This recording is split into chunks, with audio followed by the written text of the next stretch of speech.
Ser Podcast. Jesús Callejo, una semana más, bienvenido a Ser Historia. ¿Qué tal, Nacho? Y qué sitio, ¿no? Qué sitio tan imponente, viendo tanto cuadro, tanta purpurina y, en fin, y casi tanta santidad. Estamos casi elevados ya del suelo. Fíjate, estamos en el Salón del Trono. Detrás de nosotros tenemos un trono, sí, el trono que utilizó Juan Pablo II en su visita a Zaragoza.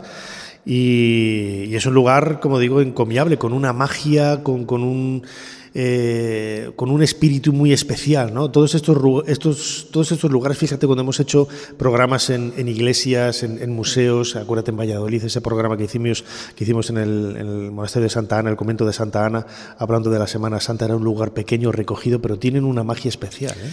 Claro que lo tienen, ya sabes que cada lugar tiene su energía, pero es que además este sitio tiene su pequeño secreto, y es que uno de estos cuadros que nos rodean... Arzobispos, todos los arzobispos. Todos los arzobispos, como ves, altos dignatarios eclesiásticos, uno es de Goya. Por lo tanto, hay toda una joyita aquí, todas son, evidentemente, pero hay un Goya, no digo cuál, a mí sí que me lo han revelado, y ya de por sí ya le da ese otro toque, ¿no? Ese marchamo, esa calidad de que estamos ante un auténtico museo con pequeñas joyas, algunas escondidas, pero sobre todo lo que tú decías, yo creo que la energía se palpa y son de estos lugares donde la historia ha convivido y sigue conviviendo, ¿no? Además, donde nos consta, ¿no?, que tenemos muchos seguidores, ¿no? El vicario Rubén antes se ha acercado a saludarnos porque es muy fan del programa de Ser Historia y nos ha abierto las puertas, ha ayudado también, junto con el arzobispo, a abrir las puertas de este lugar.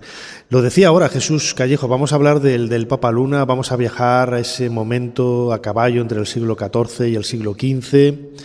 El Papa Luna, una figura que no dejó indiferente absolutamente a nadie, ¿eh? No, a nadie. Y de hecho, en fin, dio origen a una frase, ¿no?, que se ha reiterado a muchísima gente, el permanecer en tus 13, y que mucha gente desconoce, ¿no?, que viene precisamente de este personaje, ¿no?, del Papa Luna, de Pedro Martínez de Luna, que se caracterizó por ser una persona muy inteligente, muy contumaz, muy cabezota, también es verdad, que vivió una época convulsa, en fin, el vivir y el protagonizar ni más ni menos que el gran cisma de Occidente, ¿no?, donde por una parte Roma y los estados italianos disputaban quién tenía que ser el Papa y por otra parte el Reino de Francia quería el suyo, pues es lo que hizo que durante un tiempo hubiera 2 papas, incluso hubiera 3 papas también. Bueno, pues Benedicto XIII ahí estuvo, sí que estuvo prácticamente en todas las controversias.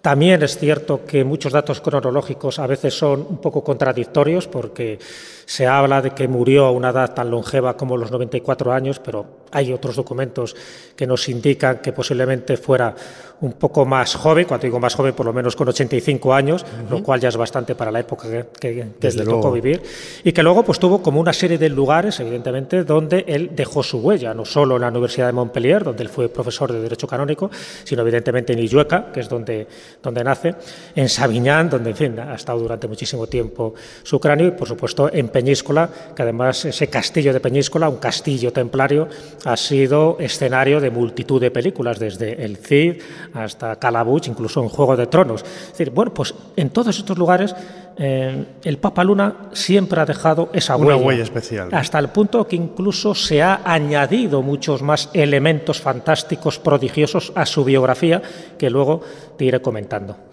Muy bien, Jesús Callejo, como siempre, tenemos aquí el teclado de nuestro cronovisor. ¿Cuál es la fecha que propones esta semana para viajar en el tiempo? La fecha es el 13 de julio de 1418.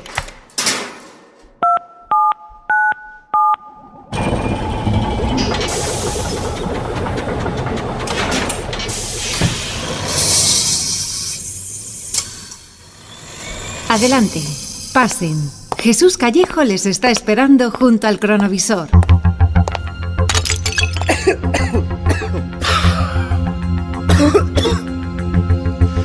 Jesús, ¿dónde estamos? ¿Qué ha pasado? Bueno, pues estamos en un momento crítico en la salud del Papa Luna porque han intentado envenenarle. Y no podemos ayudarle, no podemos interferir en el tiempo. Es lo que tiene el cronovisor, es lo que tiene también este pasaje temporal, ¿no? Pues somos testigos del acontecimiento, pero también somos testigos de que se va a salvar, que todavía le quedan unos cuantos años de vida.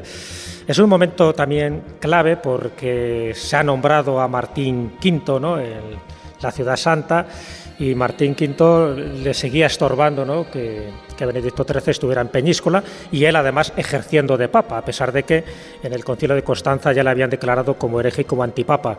Entonces, bueno, pues como no se moría, pues dice, pues vamos a ver si provocamos un poco su muerte, ¿no?, la aceleramos. Y aquí es donde entra un postre típico que al Papa Luna le gustaba consumir, un postre que hacían las monjas de Santa Clara.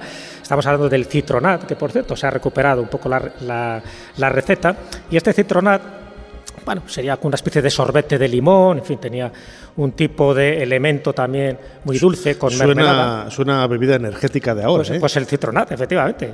Se ha dejado de utilizar, también un poco a lo mejor por la mala fama, ¿no?, por la leyenda negra que tuvo, de que le intentaron dar este postre. Evidentemente el postre no solo por los ingredientes que tenía el citronat, sino porque también tenía arsénico, estaba bien espolvoreado de arsénico.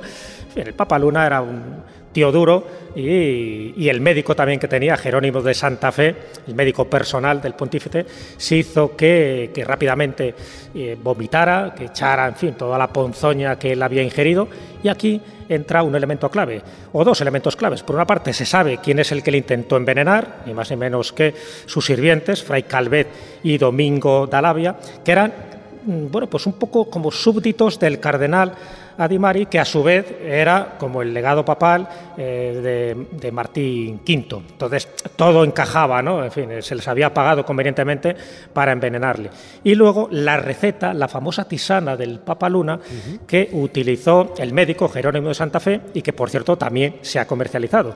Y es una tisana, voy a revelar los ingredientes, que se compone de 8 elementos fundamentales, porque no solo le sirvió para salvar la vida, sino que luego lo fue consumiendo porque le dice que le daba una cierta vitalidad. Estos 8 ingredientes, que son 8 plantas, es el hinojo, el cilantro, semillas de anís, la alcarabea, el comino, la corteza de canela, la raíz de díptamo, regaliz, y todo ello también con azúcar. Esa es la tisana del Papa Luna, que desde ese momento, se ha recuperado la receta hace unos cuantos años, pero que se sabe que fue como el bálsamo de Fierabras que le sirvió para recuperar la salud y por lo menos vivir otros 4 o 5 años más, que no es poco.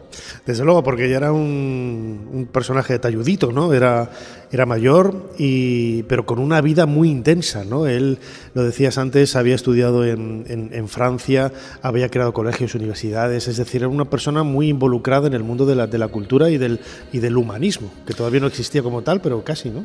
Totalmente. De hecho, él fue mecenas, ¿no?, de algunas personas, en fin, talentosas de aquel momento, no solo artistas, sino también arquitectos. Él atesoró una gran biblioteca. De hecho, por desgracia, cuando él muere, la biblioteca la fueron repartiendo y se fue perdiendo muchísimos de esos volúmenes. Pero una biblioteca donde no solo había libros de filosofía, de teología, sino que también había libros de magia, había libros de alquimia, porque a él le interesaban también estas, vamos a llamarlas, artes heterodoxas. Y todo es conocimiento, al fin y al cabo, ¿no? Sí, al final era conocimiento. A ver, recordemos que estamos hablando de una época, en fin, en esa Edad Media, donde lo mágico, lo científico estaba muy unido. Acuérdate que un poco la astrología y la astronomía pues prácticamente formaban parte de esas 7 artes liberales. Y lo interesante, ya digo, era esa biblioteca que estaba compuesta, ya digo, de muchos ejemplares, de todo tipo de cosas, y ahí entra también una leyenda urbana muy interesante, porque dice que poseía un legendario códice imperial, ¿no? Para mí forma parte de la leyenda, luego si da tiempo incluso te daré mi propia explicación de cuál era el códice imperial, que cuando muere dice que lo intentan buscar y no aparece. Entonces solo ocurren 2 cosas, o bien lo escondió en un sitio oportuno o bien fue destruido. ¿Por qué? Porque ese códice imperial, que se atribuía ni más ni menos que al emperador Constantino, dice que aquel que lo leyera le podía provocar, por una parte, helarle la sangre, y por otra parte le hacía que su fe se tambaleara, es decir, como que los principios sólidos en los que estaba instituido la Iglesia a lo mejor empezaba a dudar de que fueran tan sólidos. No sé si se estaba refiriendo, en fin, a la donación de Constantino, que por ahí yo creo que podían ir los tiros, pero bueno, en concreto ese libro, ese códice imperial tan enigmático desapareció, igual que desaparecieron tantas cosas, porque, bueno, hay que recordarlo, cuando él muere se convierte en un cuerpo santo también, ¿no? Y eso hace que se venere, y se venera no solo su momia, sino que se venera todo lo que fue su ajuar personal, entre ella la tiara, y entre ellos, por supuesto, sus libros y, cómo no, sus amuletos más personales. Estás hablando de ese cuerpo incorrupto, incorrupto, embalsamado, conservado, bien ajado, que es parte, lo decía yo al principio, de su historia, ¿no?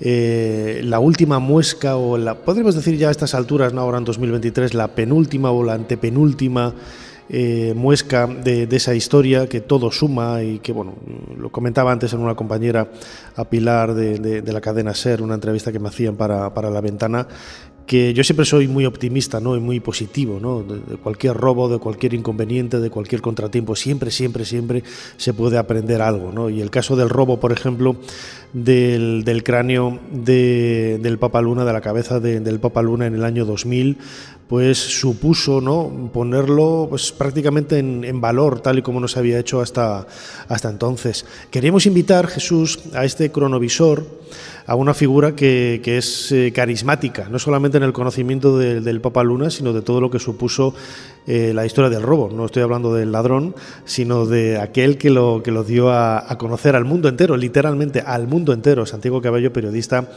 el encargado del Heraldo de Aragón, de ese periódico maravilloso, de dar esta noticia a todo el mundo. Santiago, bienvenido a Ser Historia. Hola, ¿qué tal? ¿Cómo fue la historia del robo del cráneo? Pues fue un cúmulo de casualidades. El hecho de que se robara el cráneo donde había estado conservado durante siglos, en Sabiñán, y el hecho de que yo soy de allí, de ese pueblo, pues me proporcionó la ventaja de poder enterarme antes que nadie de que el cráneo había sido robado y darlo a conocer a través del Heraldo de Aragón, donde Pero no lo habías hecho tú, ¿no? No, efectivamente, no fui yo. Una historia, como digo, increíble, ¿no? En el sentido de que supuso, ¿no?, con la recuperación, meses después, al final había sido una chiquillada de dos muchachos con una historia un poco rocambolesca. Los escuchábamos al principio del programa, en ese corte del documental de Televisión Española, que pedían 1 millón de pesetas, ¿no?, por la cabeza del Papa Luna, ¿no? Un detalle que nos comentabas antes en la comida, que ya, bueno, te hacía ver un poco, ¿no?, que quién dice la cabeza, no dice el cráneo del Papa Luna, pues la gente del pueblo, ¿no? Es decir, había una serie de pistas que la Guardia Civil, que siempre le tenemos mucho cariño, ¿no?, y que siempre ha trabajado de 10 o de 11, aquí podríamos decir que tardó un poquito, ¿no?, y trabajó de 7 o de 6 hasta que se pusieron un poco las pilas, ¿no? Bueno, la verdad es que sí, que fueron un poco detrás de la noticia. Nosotros en Heraldo pues fuimos forzando de alguna manera que las fuerzas de seguridad se pusieran de alguna manera las pilas para hacerse con esa historia tan rocambolesca y tan complicada que sucedió entonces. Claro, porque es que además, lo decíamos antes, a partir de la recuperación del cráneo, de la cabeza del Papa Luna, la historia del propio personaje cambia y se magnifica. No voy a decir que se magnifica de forma exagerada o faltando a la verdad, no, al contrario, se magnifica en el sentido de que quizás se le empieza a prestar el valor y la importancia que tiene, ¿no? Efectivamente, hasta el año 2000 prácticamente pues el cráneo estuvo allí olvidado, mientras la familia propietaria vivió en el palacio hasta los años 50 o 60 del siglo XX, pues el cráneo sí que era venerado por ellos mismos, era una reliquia que tenían en mucha estima. El tío Pedro, ¿no? El tío Pedro le llamaban, efectivamente. Y estuvo posteriormente, cuando el palacio pues quedó sin habitar y pues vendieron o se subastaron los bienes que había en el interior, pues quedó dentro como esa reliquia que ahí se ha quedado un poco olvidada, ¿no? El robo de alguna manera la vino a traer a la actualidad otra vez, y hasta tal punto que el paso de estos 20 y tantos años que han sucedido del robo, pues podemos decir que hoy en día es un bien inventariado, un bien protegido, está conservado, está restaurado, el propio palacio está en fase de recuperación, en fase de restauración, y yo pienso que de alguna manera el robo vino, entre comillas, vino bien para despertar la conciencia de todo el mundo, y que este bien único que tenemos la suerte de tener en nuestro pueblo pues se pusiera en valor de nuevo para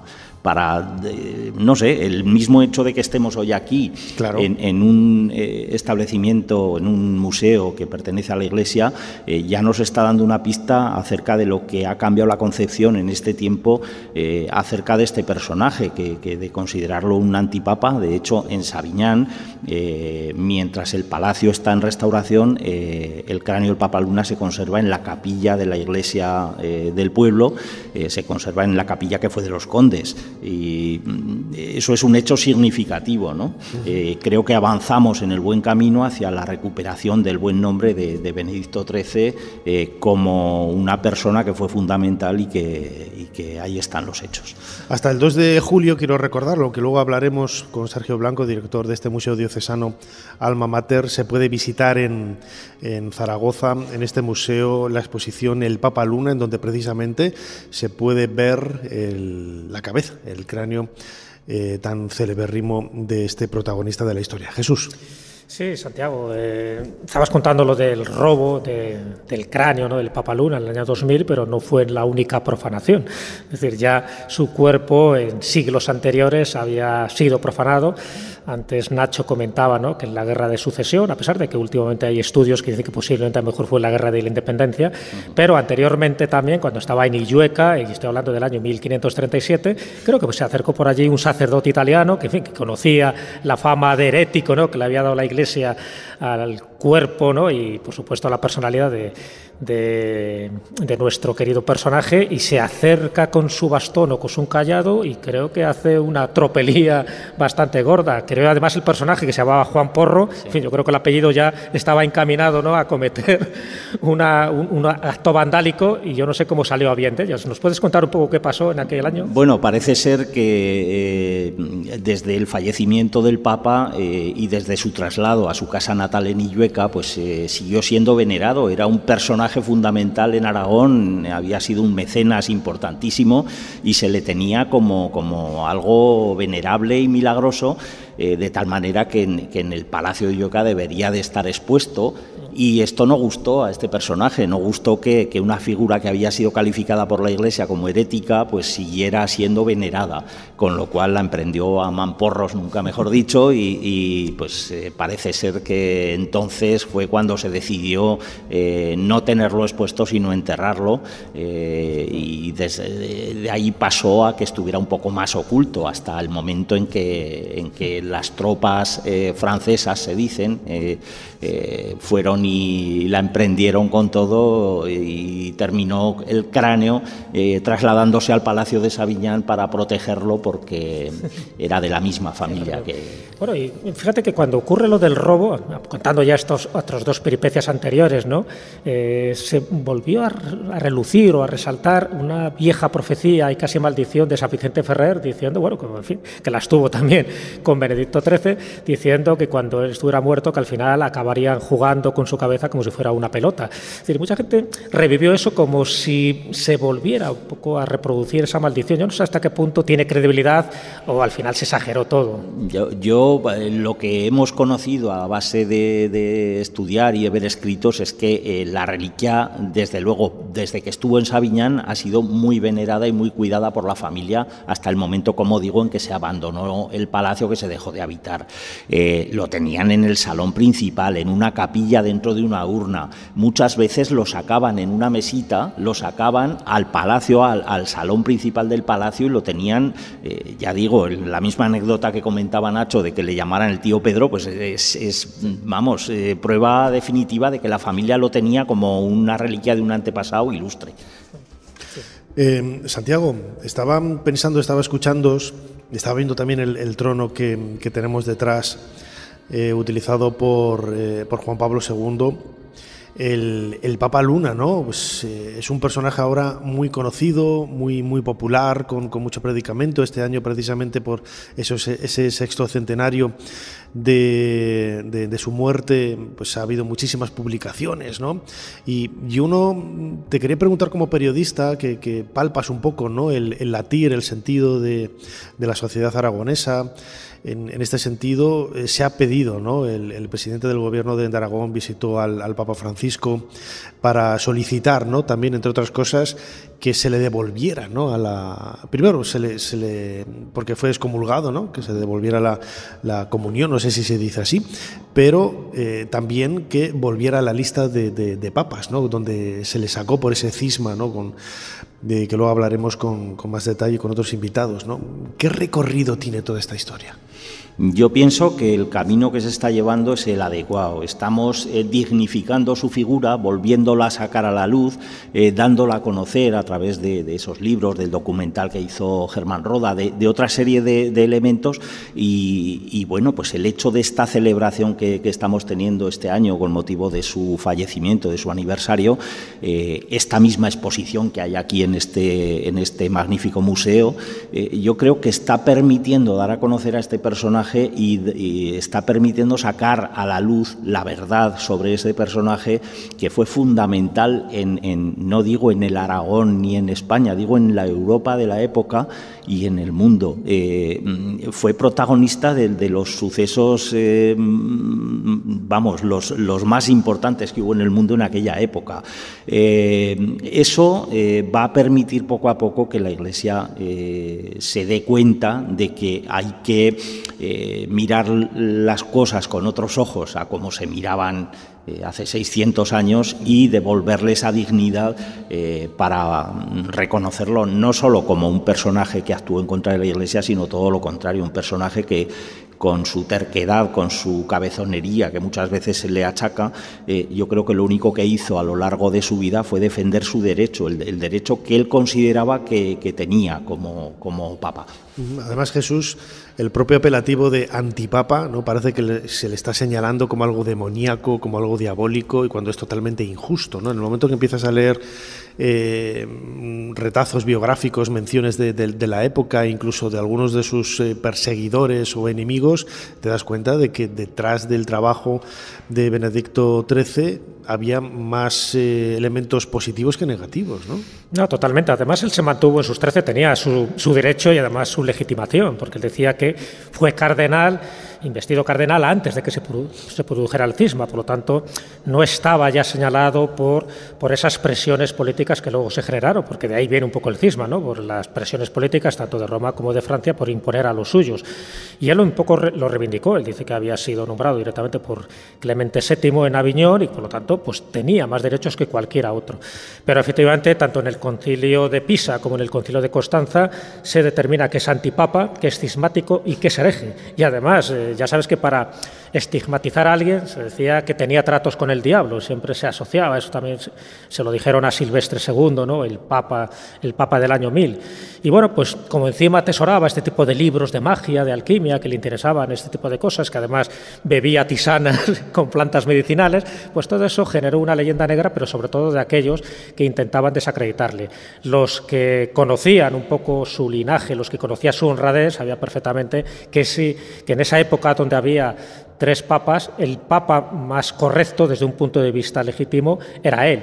Pero, bueno, pues ya sabes que la vía cesiones, que es la que se intentó hacer, la vía cesiones es que todos dimitieran para nombrar un nuevo papa, él nunca llegó a dimitir y eso es lo que le mantuvo pues en Peñíscola, jugándose la vida, porque ya no solo fue este intento de asesinato que hemos comentado en el cronovisor, sino otros intentos para quitarle de en medio porque era una persona molesta, porque era una persona que le seguía mucha gente, porque tenía carisma.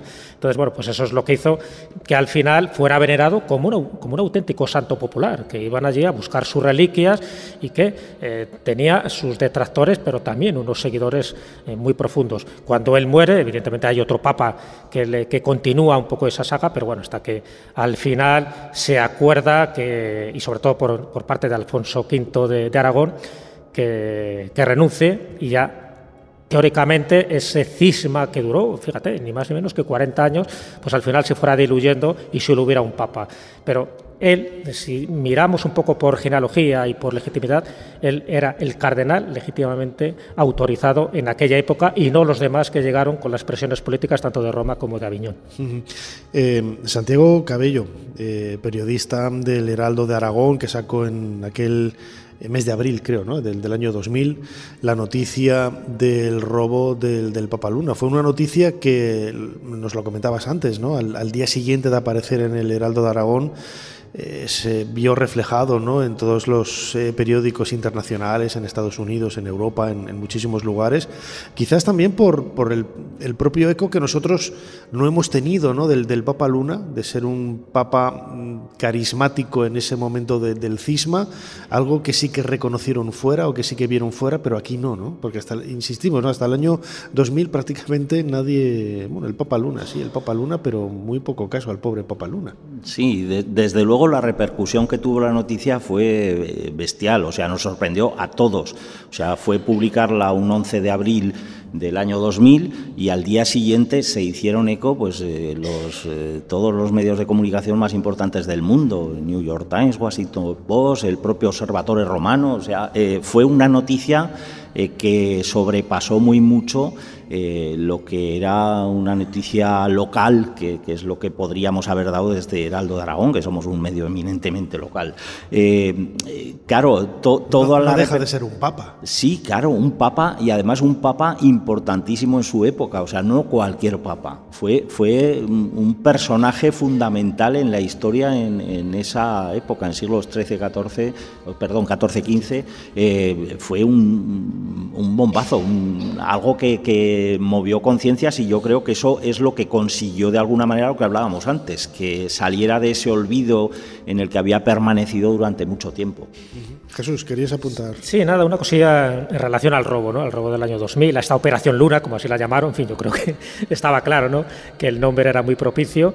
Y luego, bueno, cuando capturan a estos dos hermanos, ¿no?, que fueron, bueno, un poco se tiñó como de gamberrada, más que de robo como tal, y bueno, las penas que les impusieron fueron bastante mínimas, ¿no?, porque creo que fueron 6 meses de prisión, que al final quedó reducido a 2.000 y pico euros, ¿no?, de condena.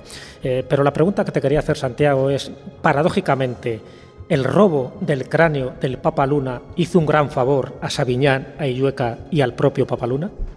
Totalmente, y a la historia, y a Aragón. Yo creo que hoy podemos seguir disfrutando en este mismo museo donde estamos de ver no solo el cráneo del Papa Luna, sino su dimensión, porque en ese momento, en el año 2000, con esta gamberrada, con este robo, se consiguió que la figura hoy esté protegida. Pues, si no, podíamos haber visto cómo tranquilamente cualquier día se hubiera hundido el palacio con el cráneo dentro, y entonces nos hubiéramos lamentado todos. Y eso no podía ser. Estaba mirando ahora a mi compañera, a Ana Caballero, que se me había olvidado sacar nuestro juego de Playmobil aquí, del robo del cráneo del Papa Luna, que siempre colocamos las fotografías, ¿no?, como pista del programa. Lo estoy haciendo ahora en directo para todo el mundo. No sé si lo verán porque tenemos el cartel de la cadena SER aquí, pero bueno. Lo importante es que la figura del Papa Luna no tiene que olvidarse. Este hombre, Pedro Martínez de Luna y Pérez de Gotor, Benedicto XIII, fallecido el año 1423, hace 600 años, una de las personas más emblemáticas de la historia de la Iglesia, que ya es decir mucho, de la historia de la Corona de Aragón, de la historia de España, de la historia de Occidente y, en definitiva, de la historia del mundo entero. Santiago Cabello, periodista, encargado del responsable en aquel momento, ¿no?, de sacar la noticia en el Heraldo de Aragón, y que dio a conocer a todo el mundo prácticamente la existencia casi del Papa Luna, más que del robo. Muchísimas gracias por habernos ayudado a hacer un poquito más de historia. Encantado. Y Jesús Callejo, crononauta, la figura del Papa Luna, pues habrá que seguir haciendo cosas de él. Se puede decir que desde el principio este personaje fue de cráneo. Totalmente, sí, ¿no? Pero con final feliz. Con final feliz, que desde luego es lo que se merece. Bueno, pues Santiago, Jesús, muchísimas gracias a los dos. Jesús, muchísimas gracias por habernos ayudado a hacer un poquito más de historia. Un aplauso muy fuerte para ti, Nacho, muchas gracias. Suscríbete a Ser Historia. Todos los episodios y contenidos adicionales en la app de Cadena Ser y en nuestros canales de Apple Podcast, Spotify, iVoox, Google Podcast y YouTube. Escúchanos en directo en la SER los domingos a la 1:30 de la madrugada.